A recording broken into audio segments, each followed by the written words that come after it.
تو پھر یہ اپنے بیانات اور اپنے جو ٹویٹ ہیں ان کو تھوڑا روک لیں.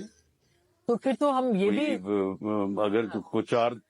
اگر 4 دن نہیں کریں گے تو اس کے بعد پھر کسر نکال لیں. پھر روزانہ جو ہے وہ ایک کی بجائے 2 کر دیا کریں. پی ٹی آئی ریڈیو کے تمام ناظرین و سامعین السلام علیکم. جی تو آپ نے رانا ثناء اللہ کی گفتگو سنی جس میں خان کے ٹویٹ سے انہیں مسئلہ ہے. ایک طرف خان نے انہیں مذاکرات پہ لگایا ہوا ہے اور صرف 2 مطالبات سامنے رکھے ہیں. ایک مطالبہ 26 نومبر کی جوڈیشل کمیشن انکوائری کا کہ اس پہ جوڈیشل کمیشن بنایا جائے، اور دوسرا مطالبہ انہوں نے رکھا ہے کہ 9 مئی کے سانے کی تحقیقات کرائی جائیں. دوسری طرف خان نے انہیں انٹرنیشنل لیول پہ انگیج کیا ہوا ہے اور انٹرنیشنل لیول پہ خان اپنے سارے مقدمے رکھ رہا ہے اور یورپی یونین کی طرف سے انہیں دباؤ آ رہا ہے، ان کے دم پر پاؤں آیا ہوا ہے جس کی وجہ سے یہ بہکی باتیں کر رہے ہیں. تو اگلی ویڈیو آپ دیکھیں اسحار رانا صاحب کی جس میں انہوں نے جم کر کلاس لی ہے. ویڈیو دیکھیں اسحار رانا کی، پھر اس پر گفتگو کرتے ہیں. ایک شخص کہتا تھا مجھے کیوں نکالا، پھر جب وہ جیل گیا تو اس نے چیخنا شروع کیا مجھے نکالو. اب ایک شخص ہے وہ کہتا ہے میں نے نکلنا ہی نہیں ہے، وہ اس کی منتیں کر رہے ہیں کہ یار تو بنی گالا چلا جا، اور بھائی تو جہاں جانا چاہتا ہے چلا جا. وہ کہتا ہے میں نے نہیں جانا. رانا ثناء اللہ سے لے کے باقی سب وہ منتیں کر رہے ہیں خدا دا واسطہ ہے ساڑی جان چھڑ دے. ٹھیک ہے، تو خود وہ این آر او کے لیے تیاری مانگ رہے ہیں کہ اگر یہ باہر آتا ہے تو ہمیں این آر او دے دیجیے گا کہ ہماری جان چھوڑ دئیے.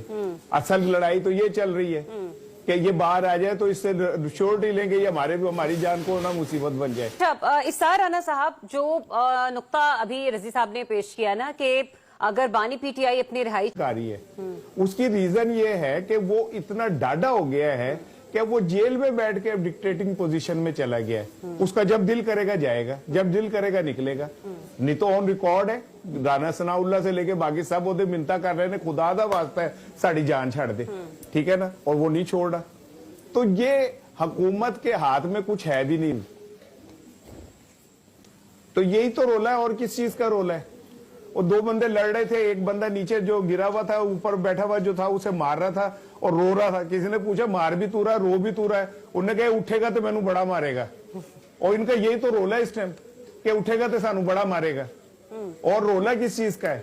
اور یہ N R O Imran Khan سے مانگ کس چیز کر رہے ہیں؟ این آر او تو یہ مانگ رہے ہیں کہ بھائی تو باہر نکلے تو ہماری جان چھوڑ دے. آن ریکارڈ ہے، رانا ثناء اللہ صاحب کا ریکارڈ سن لیں آپ جو انہوں نے انٹرویو دیا ہے. لیکن میں پھر بھی یہ کہتا ہوں کہ ان معاملات کہیں اور چل رہے ہیں، کسی اور کے معاملات چل رہے ہیں، اور کیا کہتے ہیں بات کہیں اور ہو رہی ہے. اللہ کرے کہ بات اچھی اس پہ ختم ہو. پر 2025 آ گیا ہے، کسی اچھے نوٹ پہ بات ختم ہو، پاکستان میں سیاسی استحکام آئے. لیکن ان کے بس کا سیاسی استحکام نہیں ہے یہ جو. جی تو ناظرین، آپ نے اسحار رانا کی بھی گفتگو سنی. ایک ہی خان جو جیل میں بیٹھا ہے یہ کہہ رہے ہیں کہ یا خان ہمیں این آر او دے دے یا ہم سے این آر او لے لے. خان نے انہیں تگنی کا ناچ نچایا ہوا ہے. وہ جیل میں بیٹھ کر آزاد ہے اور یہ باہر رہ کر بھی قید ہیں. تو آج کی یہ ویڈیو آپ کو کیسی لگی؟ اگر اچھی لگی ہے تو please P T I radio کو سبسکرائب، ویڈیو کو لائک اور شیئر ضرور کر دیں.